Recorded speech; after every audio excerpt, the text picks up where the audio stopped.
Bring it on. Want some, get some. Can I get a hell yeah?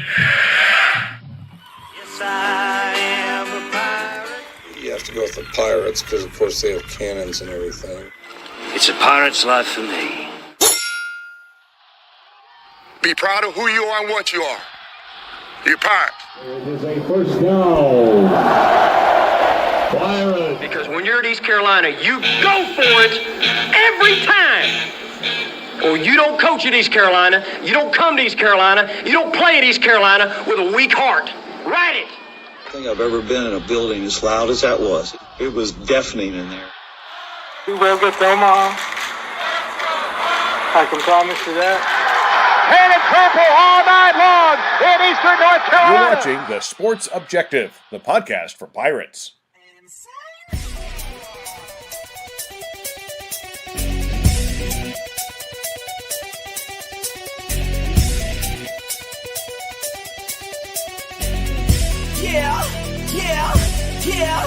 Yeah. My heart is purple and gold. I'm a pirate down to my soul. And I don't back down, not at all. Find out when the cannons explode. All right, welcome in to TSO Sunday night as we're with you each and every Sunday night at 8 o'clock. And we have a great show as promised this week. We're going to focus on some baseball. We have, I'm sure, some great Pirate news. We have, obviously, loss of some folks in the celebrity world. We'll talk about that. And the big question I have to ask in just a second, and we'll do that before we talk baseball. Johnny Robertson, man, I tell you, Johnny on the spot, Johnny Holstaff, he's coming in from the pen and filling in from Kyle from LaGrange Barber. I will say Kyle had surgery on Friday. I don't think he'll mind saying that everything went well, guys, which is good news. He is recovering now, but he's obviously feeling under the weather, some pain, but I know he's watching and listening tonight. So Kyle, buddy, get better, and we'll have you back real soon. Johnny, an honor to have you on again. So we appreciate Johnny Stats, our insider for ECU Sports. Wow. Well, I'm happy to be here. I mean, talking college baseball in the end of July. I mean, what can be better than that? And Kyle, I'm not filling in for Kyle. No one can do that, but I do my best to entertain. And Landis Wilson. Landis, so great to have you back, as always, our new friend over the last few months. It's been great to have him on TSO. And you and Coach Hill will be talking more about it. But to give everybody a little tease, Coach Hill and Landis have agreed to we're very excited to have a show during the week as we do our coaches shows and shows about Pirates. So we'll have them. And Landis, thank you so much. We'll be talking more about that in a few weeks. But thanks to you and Coach Hill. You guys have been great friends, and I appreciate y'all staying on not only for baseball, but now you're going to have your own weekly show. That's how great you are and work. I appreciate that, Dave. That's too kind of you. But me and Coach Hill, we're going to see what we can do with a little variety show, bringing on some folks we know since mainly baseball, but a little everybody. Hey, Johnny, he's going to have like Carol Burnett, or is it Donnie and Marie? I mean, a variety show? Whoever I'm looking forward to the Wednesday night shows. I won't miss any of them. I'll be watching all of them. All right. And Landis, I know you have a former teammate and now assistant coach for James Madison University baseball team, right? Yep. This is and I'll let him introduce himself as well. But just a quick rundown. Me and Tanner's at Greenville. Well, we went to high school in Greenville together at Conley. I'm not sure if it's exactly a Greenville native. I don't know, Tanner, were you born here? I'm not sure if you were born there or not. But I was born in Charlotte, but Greenville was always our off-season home. Right. Because he, his father was a Baltimore Orioles assistant coach in the big league, so they were all over the place. He's a baseball guy through and through. But anyways, me and Tanner won a state championship together at Conley 05. He won another one in 06. He's a year younger than me. Then, and I could be wrong on some of this. He went to VMI for 4 years. Was a 4-year starter there.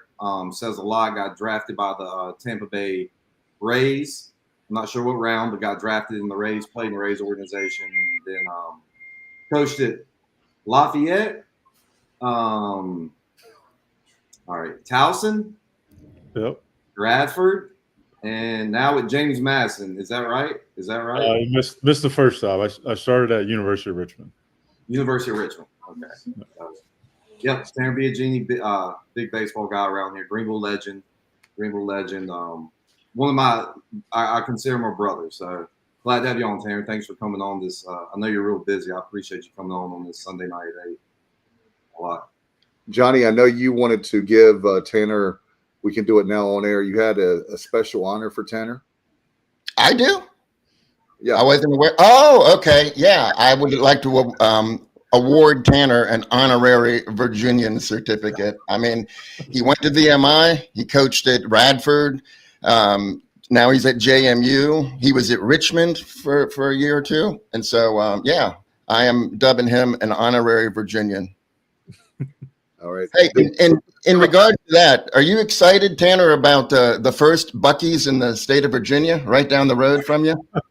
Yeah, so we actually went the opening week. My oldest son is 9, and he was playing in the 10 and under, I guess is what it's called, Cal Ripken state tournament, and we stopped on the way home on 4th of July weekend. I didn't even get out of the car. It was unreal. It took like an hour and a half to get through the place. My wife and youngest son went in. My oldest didn't even he wanted no part of it. It was way too many people, but it's pretty cool. It definitely comes up in every recruiting talk. Oh man, you didn't even meet Bucky. Oh man, no Bucky. My youngest got a picture with him. Yeah. I'm wondering, Johnny, can you help me, because we have, of course, the first Buc-ee's in North Carolina is in more of the Triangle West area, if you will, so we need one. I'm thinking that we could have one as a town commissioner, Tanner, of Williamston, North Carolina, on the way to the Outer Banks. I think we should have a Buc-ee's here. I think that will be. We have a future Interstate 87 coming through. We need but I would love. Hey, everybody's in. We're open for business. If Wawa, Sheets, this Royal Farms, whatever this gas station war we've got going on right now, and throw in Buc-ee's in the mix, like. I don't know what's going on, but Tanner, so you didn't get a chance to. I heard the brisket sandwiches are what they're known for at Buc-ee's. So you didn't get a brisket sandwich. Your wife didn't get to one. So I don't know if I should say this or not, but there's 4 different Buc-ee's that I've stopped at before, so I've had the brisket sandwich a lot. Okay, all right, there you go. Were they good? Yeah, they're at least worth trying one time. I'm a bigger fan of the fudge that they make there. It's really good. All right, I'll have to check I have a sweet tooth for their candy pecans are terrible. All right. Yeah. Just know that. Yeah, don't get their pecan. No, they're awful. I only get those from Landis. At least Nut House, candy comes out. Yeah, exactly. We can't have Buc-ee's taking over Billy's Nut House. No. No. I do have an important question before we talk baseball, because my son and Alex, I did not cheat on him. He is because of me, he's a big Adam Sandler fan. He loves, of course, all the movies, including Happy Gilmore. Have you guys had a chance to see it came out on Friday. Have you seen the new Happy Gilmore 2? Well, I had to rewatch the first one yesterday because Whitney, my girlfriend, has not watched the first one. And so I was like, we got to watch it before we watch it. So I watched that last night. And actually, we're going to watch that tonight after this. So we can have a watch party. That's what we're doing right after. I wanted to watch it on Friday night. I was tempted. I put it on Netflix, and then I watched like a documentary. I was like, I can't do that at my son. I'm not gonna lie to my own son. So I was like, I'll do that. But I had to get the important question out of the way before we talk baseball. Johnny, you haven't seen it yet? No, I have not. Are you a fan of Adam Sandler? Have you seen the first one? Yeah, I'll be honest with you, Dave. I've never been a big movie guy. Like, people are amazed at some of the movies I've never seen. I'm not a huge movie guy. There's just so much else going on. I rarely watch movies, but I will. I mean, I'll check it out, but I have not yet. I am glad we're not playing the Newlywed Game or a gun to my head, because I would have been dead wrong. I thought for sure you would be like this big, so much about sports and everything and music and different pop culture, that I thought you would know that. Speaking of which, Hulk Hogan passed away and Ozzy Osbourne. If you're an 80s fan, 80s guy like me, a tough week for us. Yeah, no doubt. I mean, I remember one of the weird memories I have of baseball is catching and then, between innings playing music. And I always enjoyed that, and I always heard Ozzy playing, like warming up the pitcher, between innings, and it resonates with me. I hear Crazy Train or any type of classic rock or anything like that. I remember sitting there catching, getting the pitcher ready. So, rest in peace to him. He was a legend, and, the Hulkster, that's a shame. He looks so healthy too. That's the sad thing. He looks so healthy, Yeah, it's and right there on the beach. But Tanner, were you a Hulk Hogan fan or Ozzy fan? Yeah, for both. I mean, every time I think of Crazy Train, I think about Chipper Jones walking to the plate. So, oh, okay. The Hulk. I mean, I have 2 boys, so they are now getting into wrestling. Now that it's on Netflix, so I've had to show them some of the older wrestlers that I watched growing up, and Hulk was definitely one of the first ones I showed them. Yeah, he's going to miss Johnny. You're not really a big wrestling fan, my memory, right? I did. I don't know if I should even admit this publicly, but I did last Wednesday attend midget wrestling. I don't know if that's the same thing, but the ticket was free. That's the only way I was going, was with a free ticket, and it was entertaining. And they're athletes, actually. I mean, they were very athletic. They were entertaining, but I won't go to another one. But as far as regular wrestling, yeah, I'm a fan, but I just don't know as much as Kyle or Stevie or Matt. And they had one of those midget wrestling things at the convention center, Greenville Convention Center, a couple months ago, and people were commenting on it. I thought it was a joke. I didn't realize that it was a real thing. So anyway, the reason why we're having this show on TSO Sunday night, we're going to talk baseball. In the second part of the show, we have the second year head skipper for the Greenville Yard Gnomes, and that would be Jack Schaffer. We'll have him. But Tanner, we wanted to have you on tonight, obviously being not only, first of all, I guess inquiring minds want to know, do you have any dirt on Landis? We would love some Landis stories. The more embarrassing, the better. Right, Johnny? Yeah, absolutely. I have a good story, but it's honestly more embarrassing about me than it is him. But we played summer ball together too after high school.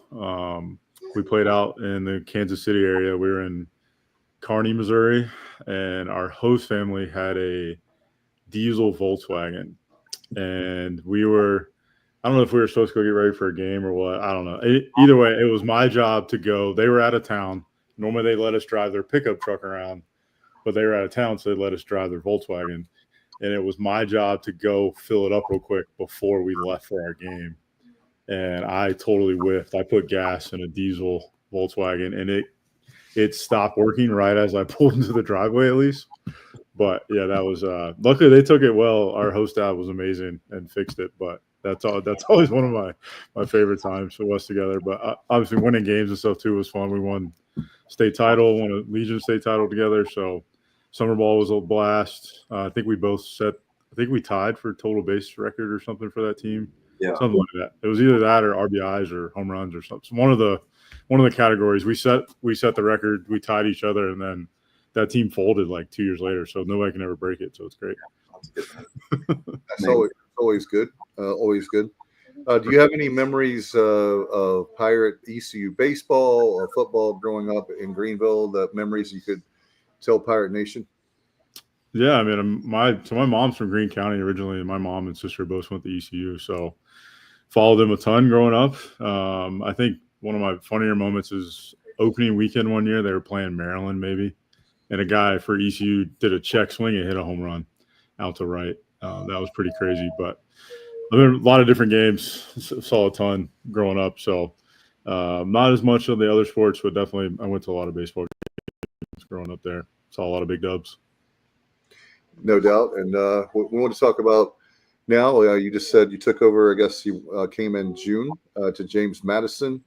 Talk about, you were talking to us, I believe, off air. It's hard to believe on air, off air somewhere. They kind of run together, but in the green room, I think is when you were talking about it. But can you talk about the difference just in the short time now of being a coach before NIL and now after NIL? Can you talk about what you're having to deal with now? We wanted to have you on, not only to talk about your career, but we're just curious what it's like to be a coach and all that you guys go through to start with, and now you have this new wrinkle.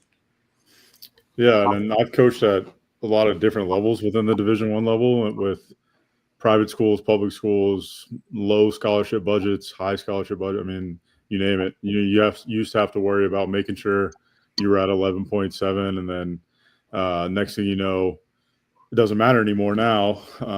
So being able to, everybody thinks they're going to be on a full ride. That's not the case. At bigger schools, yes, they can afford that. Ours we can't. We have a way more on scholarship than we ever have. And then you add in the wrinkle of NIL, and it's every school's a little different. We're still building ours. Ours is growing here recently, which is great. I've been at other schools where it was a non-factor. The kids were having to pretty much go find their own deals. But now you're also getting into like the collectives, and we played a school this spring, and they have a $500,000 payroll sitting on the field while we have nobody on it. So it's a way different world, and dealing with like kids in the portal and what they expect and what they want. They all want at least a full ride and some type of extra help. And part of it's good. I mean, I'm still probably paying off student loans from college for not having any help like that. But I wish we'd have had that, man. It's also gotten crazy though, because now I was mentioning you guys earlier, like the agents are more prevalent in college baseball than ever, for guys that honestly probably have no chance at playing professional baseball, because that's changed so much too. There's not as many opportunities as there used to be at the professional level. Half the teams, half the rounds, all that. So a lot of those guys are in college now, but they're at least making some money while they're in college, and they're having agents to kind of help them navigate through that process, it seems like. Yeah. So with the portal, from your perspective, what does that mean? When I think of a portal, I think of I vision some where everybody's, well, how does it work? Do you log into something online and say, oh, look, we got somebody coming up here. Look, we got a first baseman that's transferring out of Georgia. Message them? Is that the way it works? Is it? Partly. So basically they go to their compliance person at their school and say, I want to enter the transfer portal. They don't technically have to tell us as coaches. Majority of them do, but I have had a few throughout the years that I've just got an email from compliance, and there's really nothing we can do about it. But there's a login for the NCAA website that we can go and check. And then there's also outside sources that you can use that help filter it better, because the NCAA website just basically tells you the kid's name, his school, and when he went in. They really don't tell you much more besides maybe he's a grad transfer or multiple transfer guy. But there's companies out there that I can set a setting and say, I want to know every state of Virginia resident that enters the portal, and I'll get a notification as soon as that happens when they go in. There's other ones that rank them based off their stats and the conference they were in, and they kind of have an algorithm that will weight their production. Really? And so there's a lot of stuff like that out there. And then honestly, and it probably makes my wife a little mad, but I get blown up on X now. I was about to say Twitter, but I guess it's called X, with DMs and then just random tweets that, hey, I've entered the portal, yada, yada. So I'll see that. I'll then go check the portal to make sure, they're actually in. But all of our notes for recruiting, I have Twitter videos or X videos all over the notes page for every kid's profile, because that's the easiest way to get their video, and that's the easiest way to share it. Wow. So you'll just be sitting there and the guy will be like, I'm entering the portal at JMU, at Coach Biangi, and then that's wild, man. That must be nonstop. I know I would have done it. I'd have been like, okay, I'm out. I mean, I transferred once, twice, and went to 3 different schools, So I definitely would have. I mean, I'm not even gonna act like I wouldn't. I'd have been like, yep, at everybody. I'm out. Well, we're not even talking about the JUCO guys are doing the same thing, and they're not in that system. They're not in the portal system. Now, there's another company out there that will rank those guys as well too. But yeah, it's the same thing. So you're dealing with that with transfer portal guys, and you're also dealing with it with junior college guys when it comes to using your social media accounts to recruit. Gotcha. So all right, so this is another thing that's different too, right? So JUCO, it used to be that was 2 years. That's not 2 years anymore? Am I wrong about that? So there was always a rule about a 5-year clock. You get 4 years you get 5 years to play 4, right? And then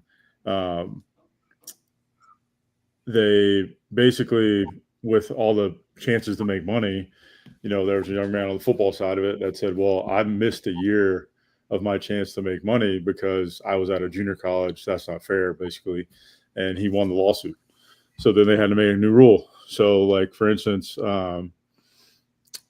last year I was at Radford, and this rule came out, and our shortstop there had played 2 years at a junior college in Florida. He was in his second year at Radford, so he had played 4 years of baseball, but he had only been in school for 4 years. So he gets another year. He'll be the starting shortstop at Radford again this season. Wow. So he'll play 5 years of college baseball. Yeah. Because of that. Now, if he would have been at Radford for all 4, he'd be done. Gotcha. But they'll give you one of those JUCO years back, basically, if you're still within your 5-year window. Wow, it's so different than when we played it, man. It's different from just last year, isn't it? Like I would say for when we played, it's like we're like dinosaurs compared to what it's like now. But from COVID, it's changed. From 2 years ago, it's changed. Like it's evolved a lot. Some good things, some bad. I mean, I feel bad for high school athletes. Going to be honest, it's tough. Like the average age of a college baseball player is like 22 or something. I mean, I was out of college by then. I was, trying not to strike out every at bat in minor leagues by that point. So high school kids can get NIL money too, right? They can get endorsed by somebody, and it's okay, right?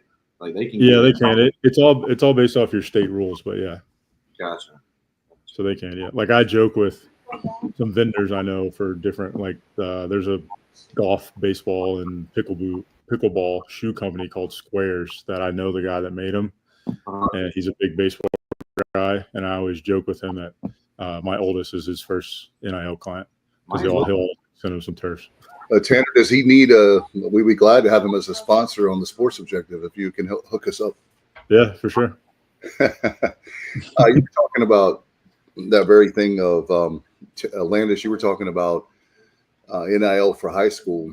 It was really weird, but they had passed that, and then all of a sudden, I don't know if it was a General Assembly or it may have been the General Assembly blocked it for North Carolina. And I was just like, it's kind of one of those things where you hear the term, the toothpaste is out of the tube. And it's kind of like now you mean well when you create these things, but you don't understand the implications it's going to have. Especially, I feel bad for you guys, Tanner, because of you have to worry about grades. You have to worry about guys staying healthy. You got to make sure you develop these players. Now with the transfer portal, I get the meaning of the transfer portal, but one of the things I was going to say is that my concern, and Johnny, you know this, there'll be way more guys in the transfer portal than there are schools. So these guys are just kind of like hanging out there. And like for me, I'm not anti the player because I'm talking to 2 former players, but what I'm saying is like I feel bad for the kids where let's say it's East Carolina and we have players that things just don't work out for whatever reason. And coach says, hey, you need to, hit the transfer portal because we want you to, as a man, we want you to be able to have playing time, whatever. And not picking on East Carolina, but any school for that matter, when that happens, then, the kid might not be picked up. Sometimes you have your family in your ear. Say my family could say I'm the greatest singer in the world. You need to go on The Voice or American Idol. Now, they might like my singing, but that doesn't mean that I'm the best singer, and it doesn't mean I'm going to win American Idol. And I kind of feel like that sentiment for my son and daughter right behind me right now. They always watch our and listen to the show, and they have a lot of potential, but that doesn't mean they're going to be the biggest star ever to play the game or my high school or whatever, college or whatever, even though I believe in them so much. Getting back to the NIL for briefly. Recently, I had the distinct honor to speak to y'all's ex-high school coach, Coach Mills, and he said that he wouldn't be shocked if schools stopped sending players to the Cape League, because if they blow up in the summer, the SEC and ACC will probably be giving them an offer, and some coaches may not want to expose their players to that kind of situation. Yeah, it happens. When I came into JMU, the number one pitcher had just gone in the portal, and he blew up in the Cape last year and did really good this spring. So he was gone. It's unfortunate. I mean, it's tough because as a coach, you're navigating a couple things with that. Like you want your guys to go play, like especially a hitter. Like I want him to go have at bats, and if he's going to get drafted, he needs to prove he can hit with a wood bat. Yeah. So you want to send them out, right? But at the same time, like you're saying, you don't want them to get plucked away either. You hope that your team culture is strong enough, that kind of thing, that your surroundings and environment there are strong enough to keep a kid. But I mean, if somebody's dangling $250,000 in front of your face, what are you going to do? That's part of it. But and there's also rumors of schools not playing bigger schools now too in the spring as well. Because if I, say we're playing, I don't know, random Florida State and Landis is catching, and then for us and Landis, goes 8 for 14 on the weekend with 4 jacks. Like, you don't think they're writing that kid's name down after, and if he does go in, I'm guaranteed they're going to be one of the first schools that calls. I mean, it happened to me at another school. We had a young lefty that threw really well against a certain school, and they didn't tamper with him or anything, but he went to the portal, and within 10 minutes, my phone was ringing. They offered him. So, what type of money? You just said $250,000. I've always, football, we see that all the time, but baseball, are these guys getting $250,000, $500,000 like check to go there? Hey, come to here, and here. I got you on this right here too. You'll have $250,000 in a month. Is that how it's? I don't know if they're going to get the whole sum right away, but I mean, the bigger schools, yeah. Like you think like Texas, LSU, Arkansas, Mississippi State, probably. I mean, the schools that have money, like they probably have 1 or 2 guys like that without a doubt. Tennessee, I mean, I guarantee they have. I think who was it? Tommy Tanks for LSU. He was getting like $1 million or something his time there. Wow. So that's what I want to ask you, Tanner. With East Carolina, our tradition and with baseball, and I'm kind of like, I'm not saying that we would have the Braves. Johnny, help me with this, but they're younger than us. But the Braves, the starting rotation in the 90s. But if you could have that kind of starting rotation even before they develop like, they were in the pros, like the Braves, wouldn't you pay some big bucks? I mean, if you're East Carolina, that's one thing that Landis and I publicly and privately talk about is, hey, like we are from the old school. I know Tanner and Landis would have killed to be making a whole bunch of money NIL selling cars for Brown and Wood, Landis or Tanner, if you were there with us or whatever. But for us, we also know that we got to change with the times. And, it's kind of like Jerry Maguire, right, Johnny? Show me the money. That's right. Every time. Hey, before we were just talking about Summer League with the Cape, but before we move on, I'll tell you, Coach, if I was in Virginia, I'd be at the Valley League. They're having their playoffs tonight, and you have 3 players. You have the Tom Sox, Charlottesville Tom Sox. They're playing Culpeper. You have Lane Duff pitching, and you have Kyle Langley, and he was just 2 for 5 on their last game that they won. He's doing well. And then for the Cannons, you have Corey Costello, who he used to be a Pirate, so there's feelings about him. Radford, he's not with JMU anymore either. What's that? Corey Costello, he's not with us. He's with Radford. Oh, they list him. The Cannons list him as JMU. Yeah, he went in the portal like right after the season, and he's going to go to Radford. Oh, okay. But yeah, I mean the Valley, the Appy League, CPL. I'm going to just as many of those games now as I am high school games, honestly. The Valley League, I love it. And as a stats guy, I am disappointed. They just don't keep up with their information at all. Like, it's really difficult. Like, honestly, I've been to a Cannons game this season. I didn't even realize it says right there that he plays for JMU. So I appreciate you giving me that tip. But yeah, they need to update their stuff a little bit better. Yeah, it's well, they probably have, like a high school or college intern or something too, running stuff. They may not have the staff as always, but yeah, those leagues are really good. I mean, the Valley had a dip there for a while, but it seems like it's starting to rise back up talent wise. We have a couple of transfers coming in that we saw in the Valley League. So awesome. All right, let's bring in our second guest. He's here now. He had the manager. He had to manage a game. So let's find out. Just got done. Jack Schaffer. Jack, how are you? Good. How you guys doing? All right. So how did it go for the Yard Gnomes? Hopefully did we win today? We did. Yep. Very, very good performance for the Yard Gnomes. We beat the Marlins 9-2 today. All right. Had the opportunity to see the Yard Gnomes, and Landis, you missed out. You and Coach missed out. I know. We had an absolute blast of the Yard Gnomes. How did I do, Landis, with the throw in the first pitch? First pitch was incredible. That was probably one of the best first pitches I've seen.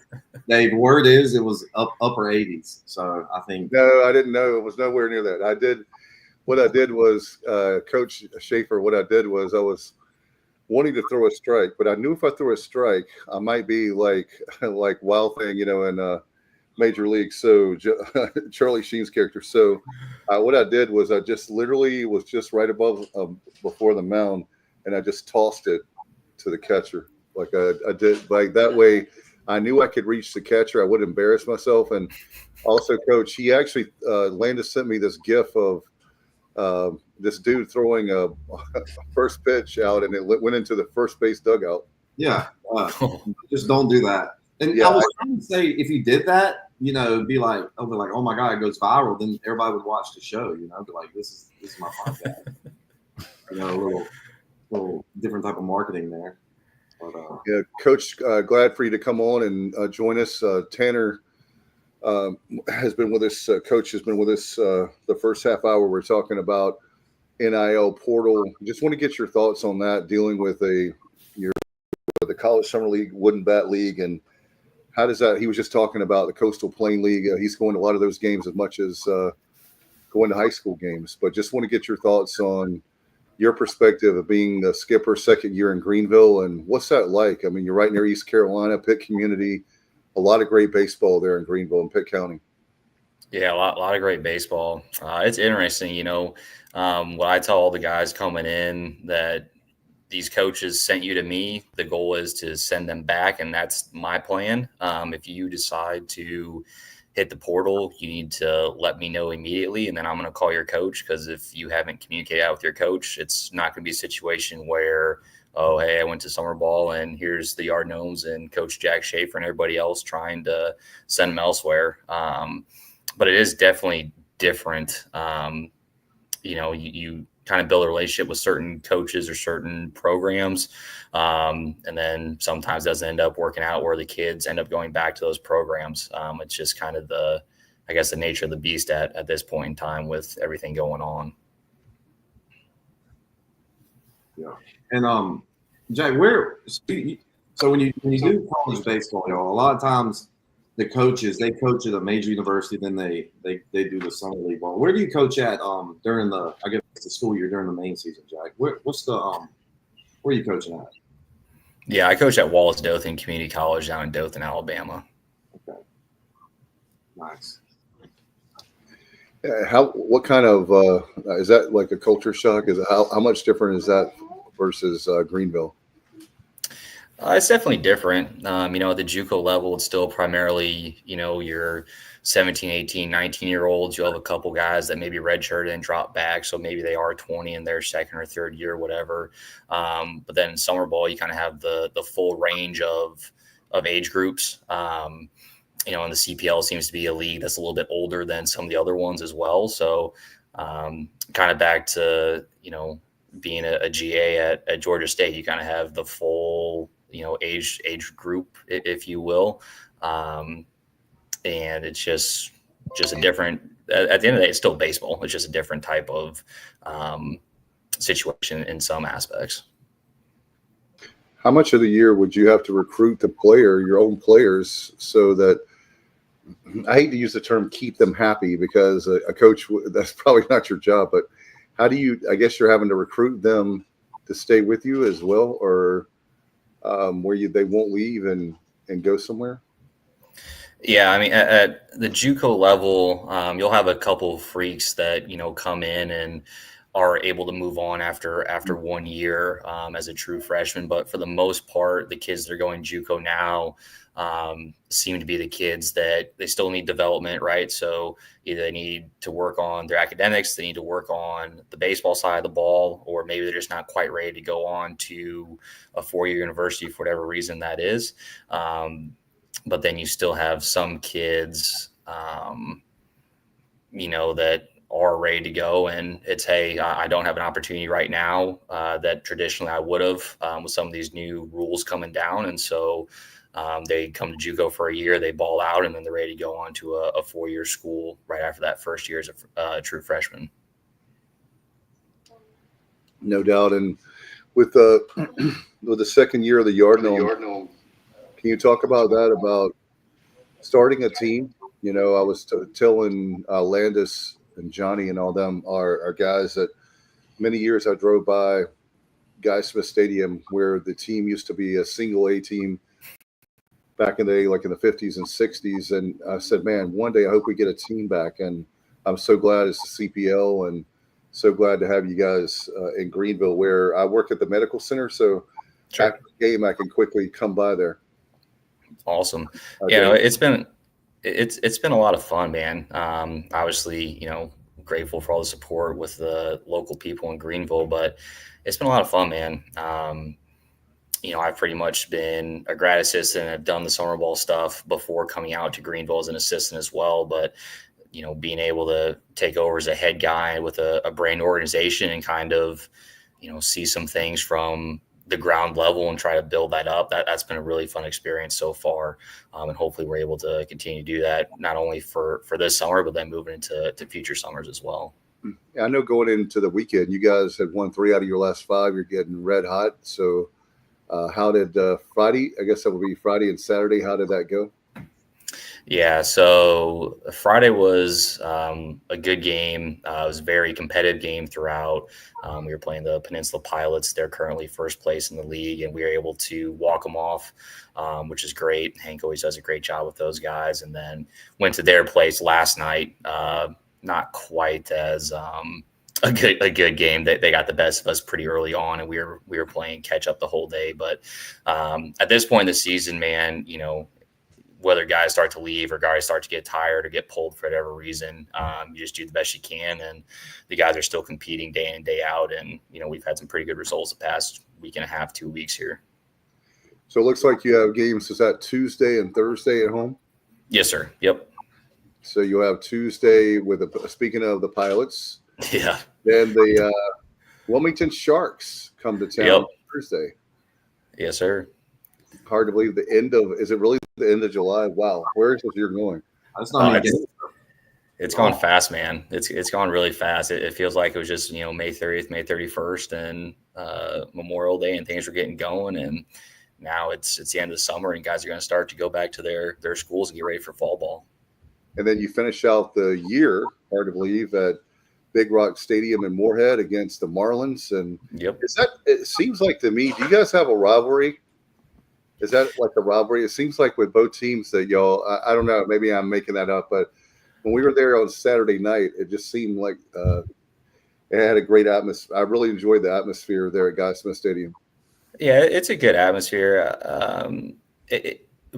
Sam always gets those guys ready to go. And obviously they've been one of the top teams in the league for really since they've been a part of the league. And it's usually pretty competitive games. So from that standpoint, yeah, it's just fun to kind of go up against guys like that. And obviously Sam Carroll's been doing it for a while.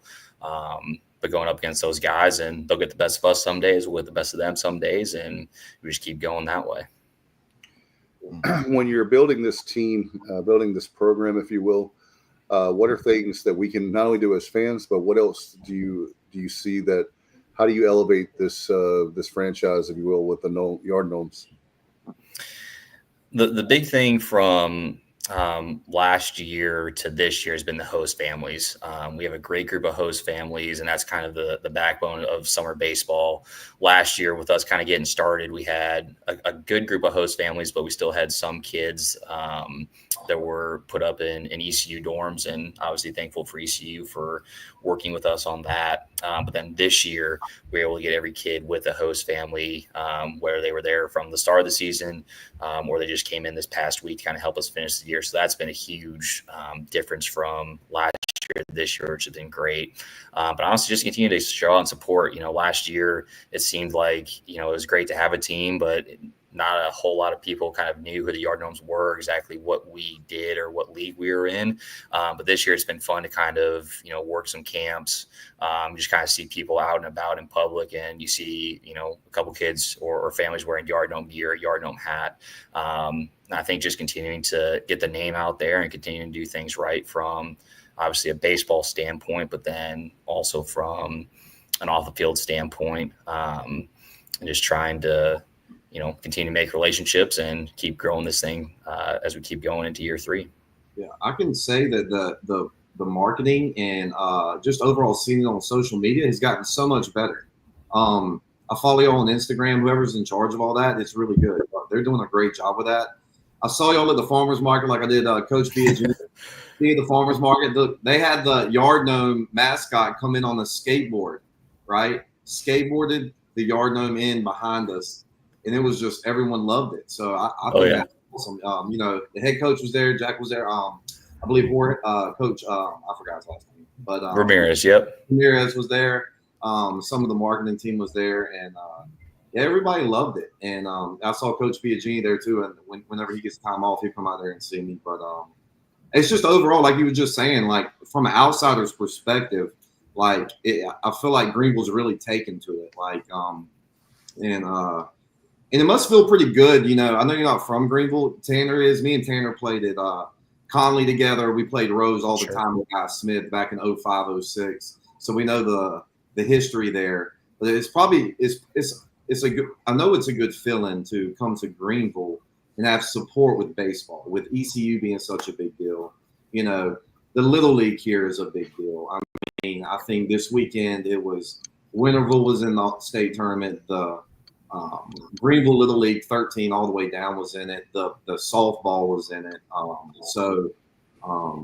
It's I know you're getting a lot of support there too. And I do see that y'all had some ECU players, right? I feel like, I don't know if y'all recruited guys, but what ECU players did y'all have this year? Yeah, so David Lillis, an outfielder for ECU, he redshirted this past year due to injury, but he's been, a little bit up and down this summer, getting a lot of ABs, but he's had some really good moments for us and is pretty consistent, which is showing up to the ballpark every day, whether he goes 0 for 3 with, 2 Ks or he finds a bunch of barrels. He's definitely been one of the guys that's been awesome to have this summer. We also had Michael Kalinich behind the dish for us. Kind of see his development has been fun. He's been swinging the bat pretty well for us too the past 2.5 weeks. And then we just added Chance Hall as well this past week, and he's already made some great defensive plays for us as we kind of finish up the year here. So it's been very fun to have 3 ECU guys, and obviously hoping to continue that relationship moving forward into the future. Jack, I heard that they batted 4, 5, 6 tonight in the lineup. Did they? So that was not tonight, but it was Friday night. Okay. Yes, sir. Okay. Hey, Lillis and Hall, they have some wheels, don't they? Oh, they can run, man. Super athletic. Cover a lot of ground out there in the outfield. It's nice when both of them are out there, and then we have another kid named Joe Ciervo, who's at WKU this past year. He's going to Northwestern State now. It's great having those 3 guys out there because it's, basically 3 true center fielders that can run down and track down any ball that's hit to them.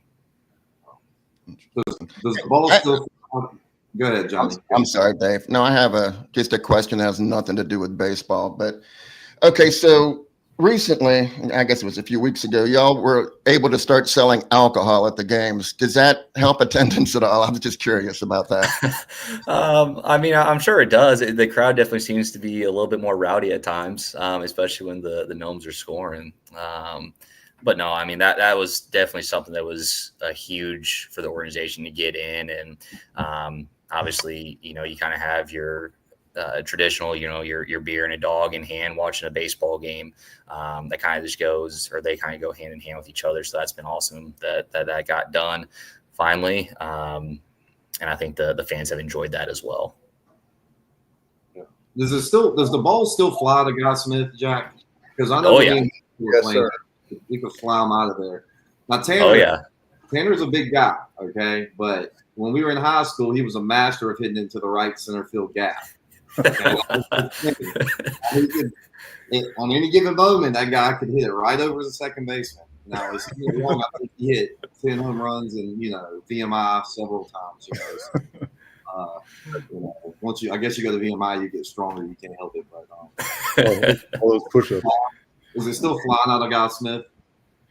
Yeah, no, it flies, man. We've hit a lot of home runs as a team, but typically teams come in, and especially when the wind's blowing out, you hit a routine fly ball, there's a chance that ball's going to get over the fence, and the game's going to become pretty offensive. So it's fun when you're winning games like that, but it's also like, man, your pitcher just executed a pitch, got to pop out, and now it's going over the fence, which is unfortunate, but that's how baseball works sometimes. And Coach, we have up on the screen. Thank you, Landis, sharing your screen. But the team store stuff. I tell you what, I was really impressed with. I will say this: the upgrades have been made to the stadium were awesome. We did the picnic VIP experience last week. Had a great time in first base, right field, if you will. That team, but the merchandise, the merch you guys have, Johnny, have you seen it? The merchandise, they got some great stuff, man. Oh, absolutely. It's sweet. I need to add a few pieces to my collection. Yeah. I was going to the game today, actually, but it was so hot. I mean, it was just so hot that I talked myself out of it and watched the NASCAR race instead. But I should have went. Maybe Tuesday. Please do, man. You got 2 more chances, Johnny. Yeah, I know. And when I go, I will definitely pick up at least a hat. Yeah, and you guys, can you order the stuff? I take it, Coach, year round. Like if we want some yard gnome stuff, or like my son and daughter love the yard gnomes now. Yeah, and they have their picture made with Nomeo. Yeah, there you go, Johnny. Hey, Johnny, you got Nomeo. We got to get a picture with you with Nomeo, Johnny. No problem. All right, we'll put that up in the. We're working on a website ourselves, so Landis, don't let me forget that. We got to get the Nomeo and JR picture. Oh yeah, we're gonna do that, no doubt. No doubt. We wanted to talk to Coach. My son unfortunately couldn't make it this week. I know you guys. I see a picture that you were talking about just a little bit ago about camps. Can you talk about that? My son had a chance to just timing because he was with me.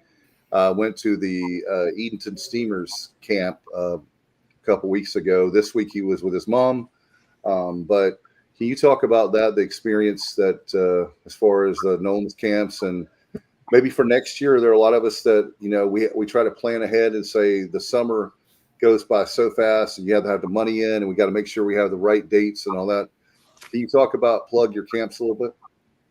Yeah, no, it's great. It's always a lot of fun. Last year, had a couple kids come out again, trying to build the organization up and kind of get the name out there. So it wasn't super well attended, but this year we had close to 40 kids for a 3-day camp. And the way we did it this year, we did an offensive day and base running day on Tuesday of this week. And then we had a day game, kind of a kids game. So the kids came out, they were playing catch on the field pregame, ran out with the Yard Gnomes for introductions and the national anthem.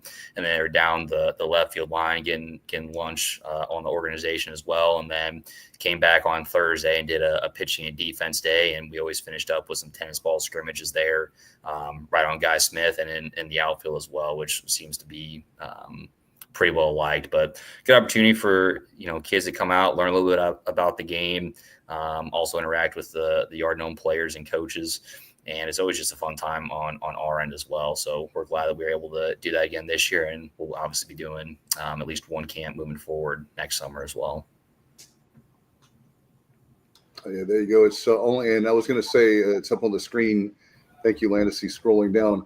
My thing, the camp registration only $100. You guys, if you know anything about camps, one of the reasons why we picked the Steamers, and now we have another camp in the Yard Gnomes that we can take advantage of. And I mean that sincerely. When you're looking at a kid, and I have 2 kids coached to play sports. Sure. So it's not the matter if you just had 1 kid, but when you have 2 kids and they're playing multiple sports, it can be very expensive. And the fact that you guys are giving great mechanics, you're doing great things for those kids, and it's only $100. Anybody can, and that's what we're trying to do. I think in the game of baseball is we want it to be where it's not elite kids, meaning just the upper class kids. We want it to be working middle class and upper class kids that play baseball. That's just my opinion. I don't know how you feel, but I want all the kids to have the same opportunity and love the game as much as I do. Yeah, absolutely, man. And obviously, there are some camps that run a little bit more, but we felt $100 was a pretty fair price. And again, for what you're getting with, the training and the skills development, but then also the game, pretty good experience for all those kids. And I got a camp t-shirt as well. But no, they seem to really enjoy coming out and learning from the Yard Gnomes and taking in the game on that Wednesday. No doubt. And like I talked about, the VIP experience, if you guys get a chance, it's a real fun experience where you get 20 of your friends, you get your ticket, you get your soda or water throughout the game, plus you get hot dogs or hamburgers for 90 minutes for $23 a person.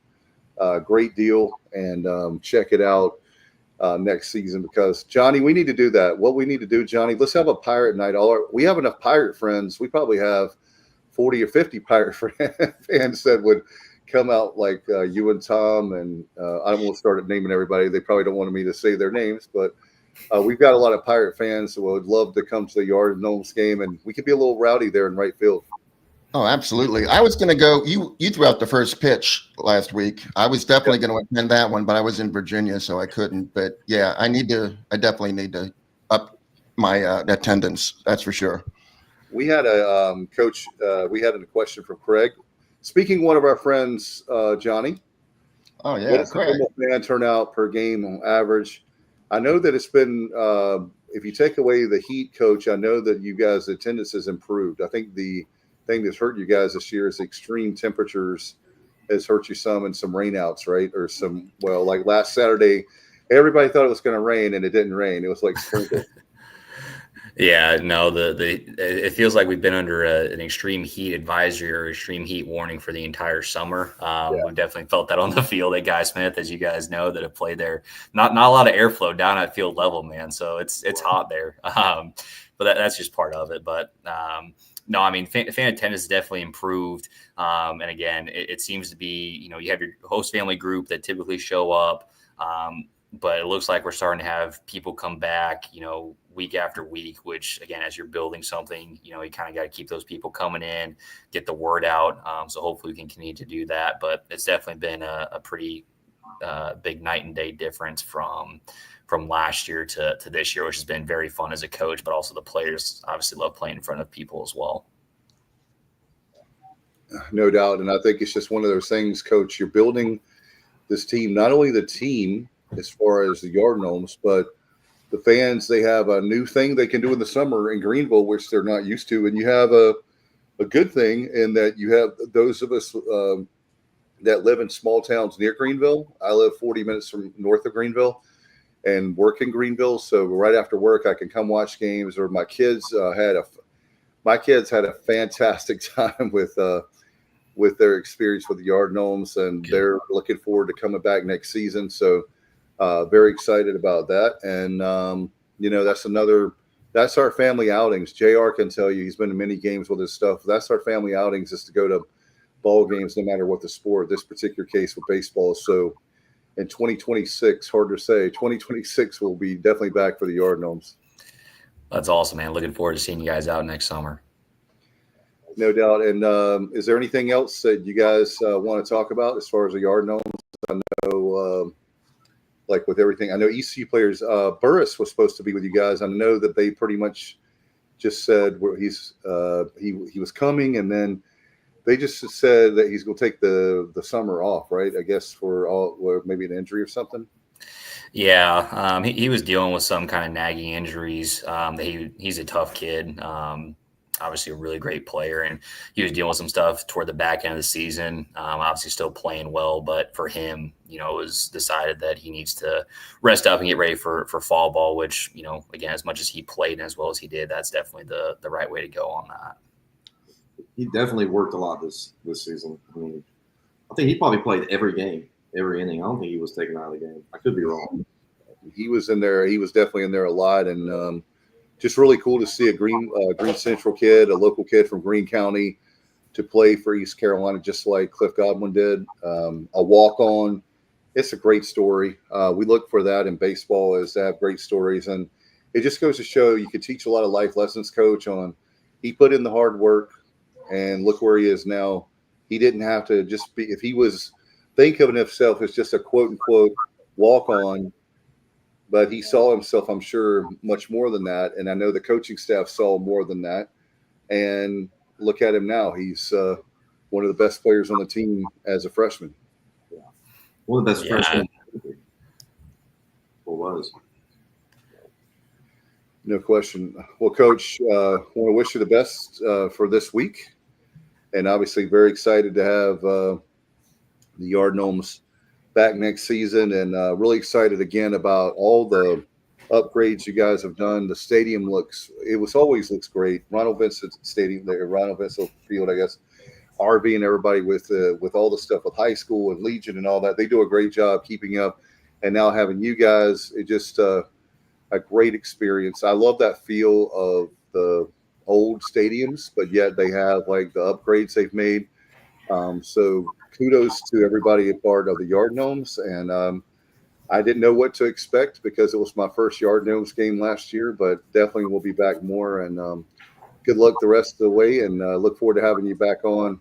Maybe we can in the fall or the spring. We'd love to have you back.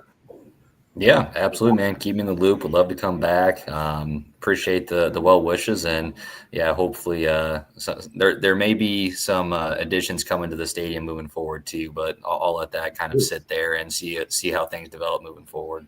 Yeah, I got something off the record. I'm not going to mention. I think I know maybe what you're talking about. So that'll be really cool if it happens. I'll just leave it at that. So thank you so much, Coach, and we'll talk to you again very soon. Appreciate the time tonight. Absolutely, man. You guys take care. Okay, see you later. Thank you. Good luck, Coach. Appreciate it, man. Thank you. Sure thing. Glad to have Coach on. Good luck to the rest of the way for the Yard Gnomes. And want to bring Tanner back in. Coach, I know you guys, to be fair, Landis and I want to be fair. My son can tell you, he's saying now, by the way, that baseball, he plays 3 sports. He plays baseball, football, basketball. I was telling the guys in the group chat last night, baseball is really, the game is slowed down for him. He's learning how to pitch. Landis and Coach Hill were working with him behind the scenes. The kid wants to play every single position. So I'm like, calm down. I said, you know what the best position is? He said, what? I said, whatever the coach tells you to play.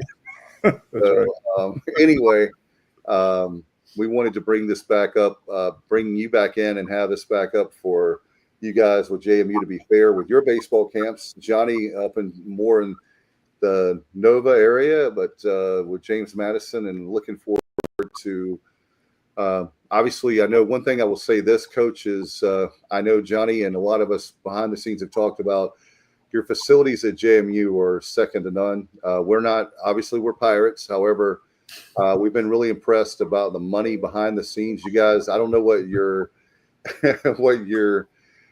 how much money you guys have, but it looks like a lot, right, Johnny? Absolutely. Hey, I have a connection to the JMU roster, kind of. Your catcher, J.P. Williams, he's from Haymarket. That's where I live. And Dave, his dad won a Super Bowl trophy with the Redskins. Greg Williams, he was a safety out of Mississippi State. Yeah. Yeah, well, I didn't know that. Well, yeah, that is my now you perked me up there. I was about to, like, it's been a tough day. he got me, but you got me awake now, Johnny. You know that's my team, and we're talking baseball right now. But that's certainly it's been my team all my life. I was born into that franchise, so it was on. Back then we didn't. I'm so old. We didn't have the Panthers, so that was a team on Sunday at 1:00, or whenever the game was on. Yep. Hey, I had another question, Coach. I'm pretty sure this is correct. Coach Eikenberry was also your college head coach, correct? At VMI? Yeah, he was. Wow. Okay, that's pretty unusual. Circle. Yeah, it's been it's a little different to see him on the coaching side of it. As after I'm sure I will be see even more different things when we actually start practice. But to see him actually work as a recruiter and that side of it is a little different because I played on some of the better teams in VMI's history. We had a whole infield that went on to play professional baseball. I don't think they've had one like that since. And so somehow he was able to find the diamond in the rough at all the times and still kind of doing that lately. I think he's got 4 or 5 of his former players, 2 from VMI and 3 from JMU in the big leagues right now. Interesting. Hey, with ESPN Plus, I find myself watching like obscure games, and I was hooked on watching VMI this past season. They had like 210 stolen. Really? Yeah, their head coach and I actually played together, and he was like our like every. It was crazy. Very entertaining to watch. Yeah, he wanted to be something different to make them stand out. So they steal bags, and they steal a lot of them. I think you're breaking up a little bit, Johnny, or is it just me?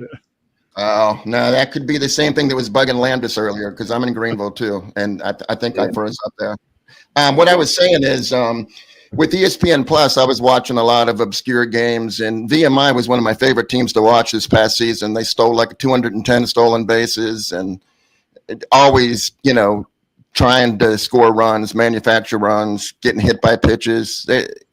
Is Coach Eikenberry going to adapt any of that small ball philosophy? Yes and no. I mean, they're in a little bit different situation where they're kind of in a tough boat nowadays compared to what it was back then because, like their best player just transferred out and is going to Wake Forest. And so they're not getting the same caliber maybe they got out of high school. But they've got a niche basically where if you can run and you can run really fast, you're going to play in their system, and that's how they're going to score. That's how they're going to try to beat you there. We're probably a little bit different. We're probably going to, have 5 or 6 guys like that in the lineup and then want to have 2 or 3 boppers. Our field and the way our conference is, you better be able to put some runs on the board. You better be able to put the ball over the fence. Yeah. It's hard to come back in games when you're down if you can't. Basically, that's a tough road. Yeah, I said they were entertaining to watch, but they did lose a lot of games as well. But nonetheless, they like Virginia. They almost they had the lead there for a while, but yeah, they just can't compete at that level. Yeah, it's the Power 4 now are way different than when I was in college. We beat UVA twice when they were number 1 in the country both times, and in midweeks, and it was a great experience. We used to call it the curse because every time we beat them in a midweek game, we got swept the next weekend. But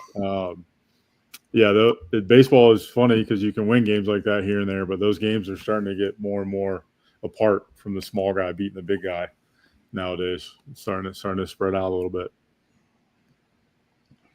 No doubt. Looking at your camps coming up, you've got a prospect camp coming up. Is that Tuesday? Yeah, we have 3 left this summer. We have 1 Tuesday, 1 the following week, and then 1 at the Labor Day weekend, I think, August 31st.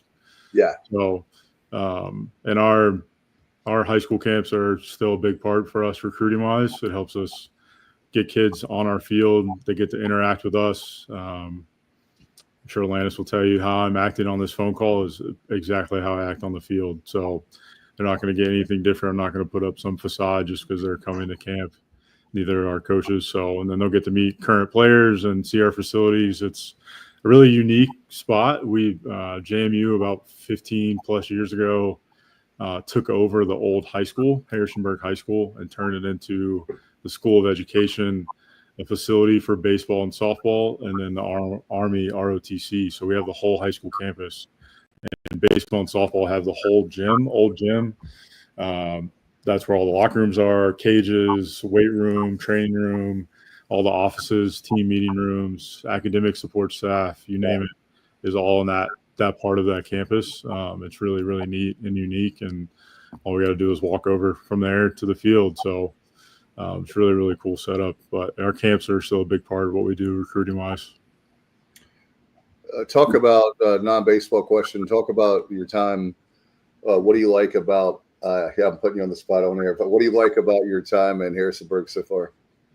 So I'm actually moving like a couple days, so I haven't completely found everything. My wife and I found a local coffee shop close that we'll probably be visiting quite often when our boys aren't with us. But we're excited. I think it's a bigger known school than I've ever worked at, and you've got where $85 million basketball arena they just built, and football is really good and expected to be good every year. And you've had ESPN College Game Day on campus for a football game before, and they want that again. So that's going to be a really unique and fun experience. And again, having two boys of my own, like that's be something really cool to show them. I've been really fortunate. I've worked for guys that have let my family be around, and at each spot, whether it's on the bus, in the locker room, in the dugout, on the field. I mean, every time we won a game last spring at Radford, my youngest would run out into the dance circle in the outfield and start dancing for everybody.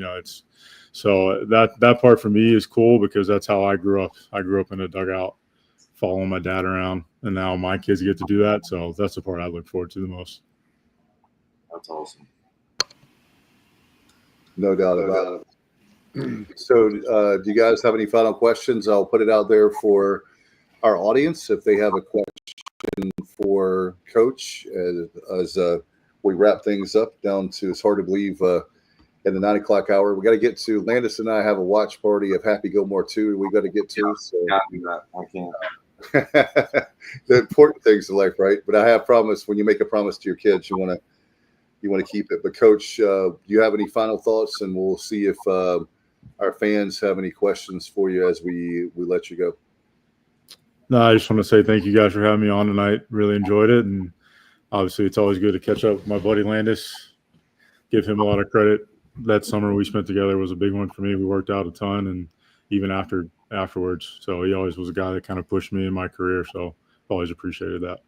Was he good at bench press? I don't know. It's not really our thing, more squat deadlift guys. Okay. Yeah, so I've been trying to get some dirt on Landis, so it's not working out too well. You're trying. Yeah, trying really hard. Johnny, do you have anything before we let Coach go?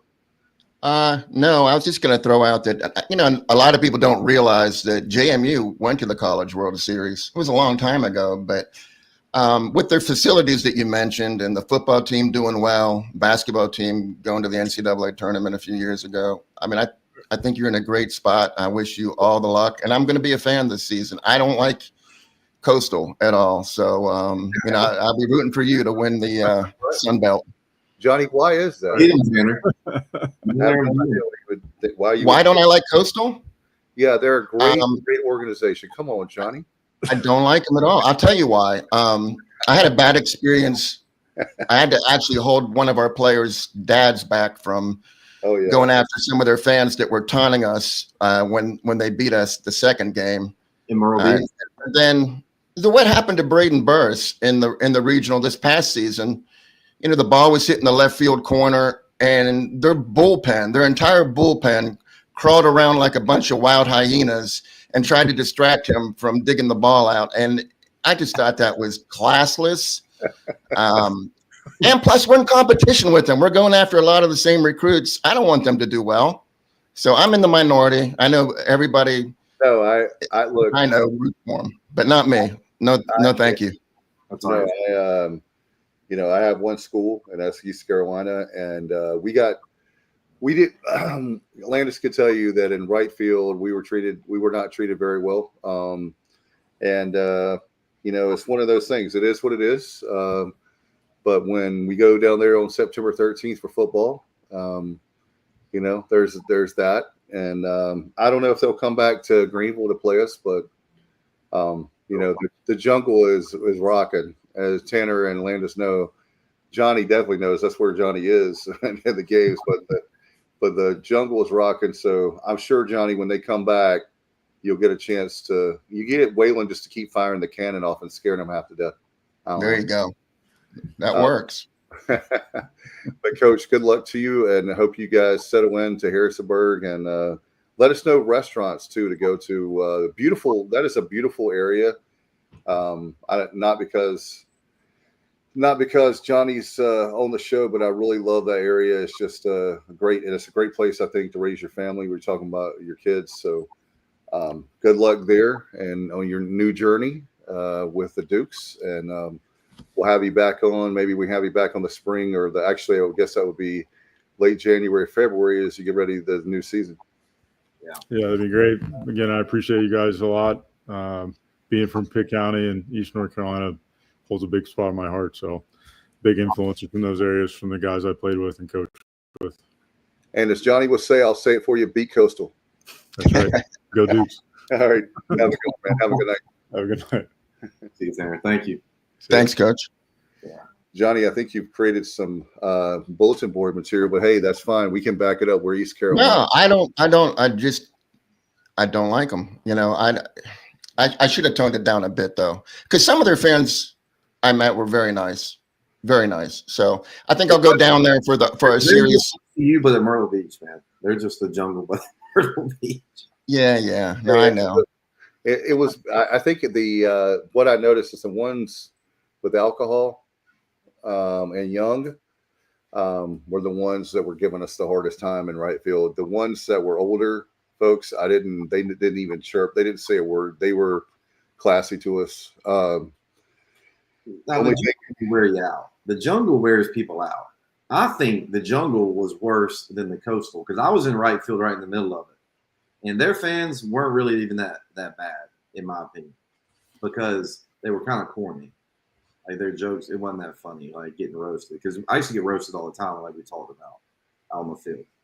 I feel like the jungle is better at roasting outfield. So, yeah, well, I would agree. Yeah.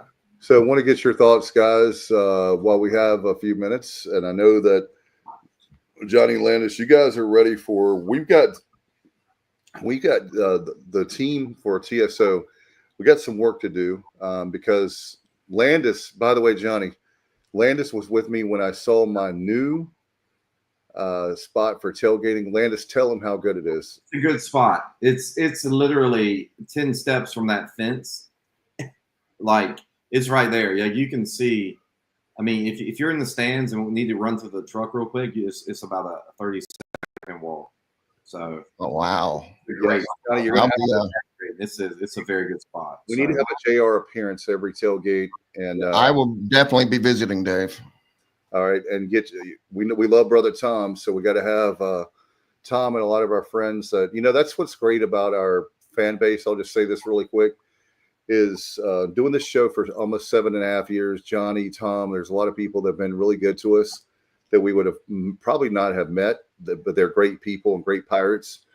But the fact that we have the by far, that's why you hear me so passionate about making our program as far as athletics better, is because of the fan base, like Johnny, like Tom, like I could start rattling off names, name dropping, but we deserve better as a fan base, and we're going to get it. And I tell you what, people, Landis and Johnny, always make fun of say ECU. Our academics is way ahead of our athletics. And so it's kind of like a tale of two cities. Like, you have the academics booming as far as buildings and professors, and we've got a great Chancellor Rogers, and I could just go on and on and on about that. Well, we got work to do. And the administration, I'm not picking on them. They may think that. I'm simply one of those guys that Johnny can tell you, Landis is learning. you want me on your team because I'm very passionate. That's the school I went to, and I want it to be the best. I don't want it to be, oh, we've got to catch up. We've got to have this facility now. No, we need to be the people that are way ahead of the game. And, like Johnny, I mean, I don't know how many years I have to wait for Omaha, but if it takes $1 million or $2 million for pitchers, sign us up, man. Go ahead and say it's going to take $2 million and we can get the best 4 pitchers, the starter for the midweek and the 3 for the weekend, and sign me up right now. I'm a man. I give a lot of money to the Pirates. And if we need a pitching fund, Johnny, I don't know what that would be legally, but now that it's in the excellence fund in the Pirate Club, but let's do it. Let's stop talking around. And I know Landis. I'm not sure that Cliff would subscribe to that theory, though. I don't see him opening up the checkbook. Not that it would be him directly, but there's other ways that we can be competitive and win. I think all 3 sports are on their way up. In my opinion, I'm biased, obviously, but I feel really good about football. Yes. I didn't feel good about basketball at all, but after listening to Coach Schwartz and seeing what we have coming in, I'm excited about basketball and baseball. We're stacked.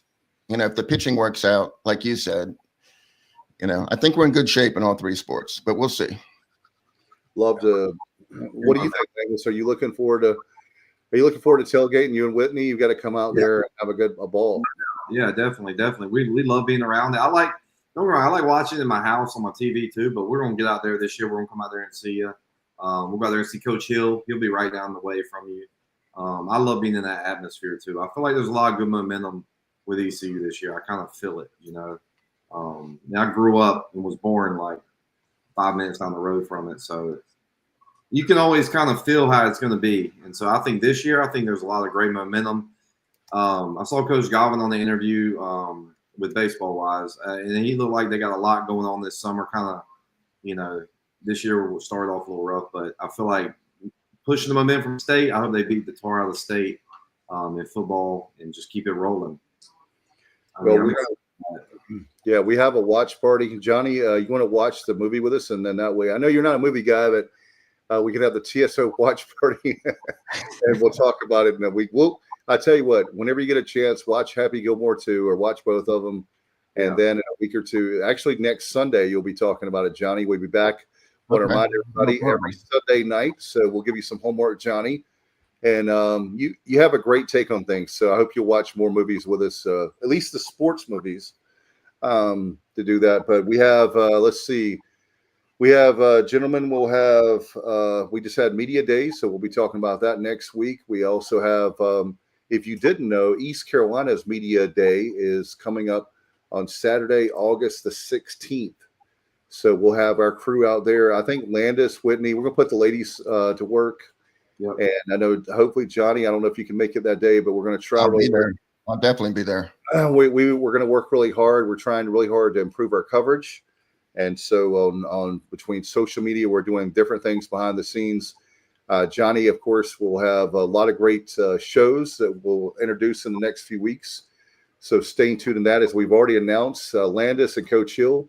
Appreciate you, Landis and Coach, for stepping up. And they wanted to do a show. So we said, hey, we're trying really hard to bring back to add to our lineup. And so they've agreed to do a show coming up this fall and winter and during baseball season too. So we'll have that coming up and many more shows to announce. So we'll of course have the preview and the playback Johnny will be a part of and many more. So thank you guys. Thank you both guys for being great friends. Thank you for all that you've done, the contributions to the show. Johnny, you've been with us pretty much every step of the way.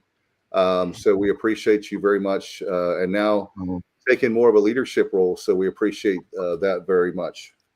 My pleasure. I enjoy it. And Landis, it was fun being on with you. I always watch you and I laugh to myself, but now, we're on the show together. So I really enjoyed that. And sorry that Coach Hill couldn't make it, but I do enjoy you two together. You guys have a good chemistry. Hey, tomorrow's the first football practice too. We can't close the show without mentioning that. Oh yeah. No doubt. We'll definitely have our eyes on that, and we'll put stuff on social media. So be looking for that. And don't forget, every Sunday night at 8 o'clock. Join us for the Sports Objective as TSO Sunday night. We'll see you back next Sunday. As always, thanks, gentlemen. Go Pirates.